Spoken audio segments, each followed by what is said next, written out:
Hello everyone, आज हमारा orientation day और बहुत एक्साइटेड हूँ कि पहला दिन कैसे होने वाला है नाइपर गुवाहाटी में।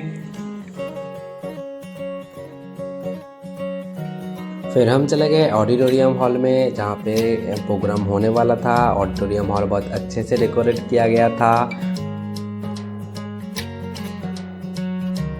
सभी लोग एक एक करके आ रहे हैं और हम तो बस ऐसे ही बैठे हुए थे, मस्ती कर रहे थे, वेट कर रहे थे। फिर एक एक टीचर्स ने अपना ओरिएंटेशन दिया, क्या करना है क्या नहीं करना है, अपना इन्फॉर्मेशन दिया। और हमारा डायरेक्टर सर ने भी नाइपर गुवाहाटी के बारे में कुछ इन्फॉर्मेशन दिया, बहुत सारी चीज़ें बोला। तो ओरिएंटेशन प्रोग्राम में हमें कुछ मिला, तो देखते हैं क्या मिला। तो सबसे पहले एक नोटबुक मिला नाइपर गुवाहाटी का, फिर एक 64 GB का पेन ड्राइव मिला सैंडिस्क का, और फिर पेंसिल पेन वगैरह का शार्पनर इरेजर वगैरह। तो यही था आपका वीडियो, बस इतना था। थैंक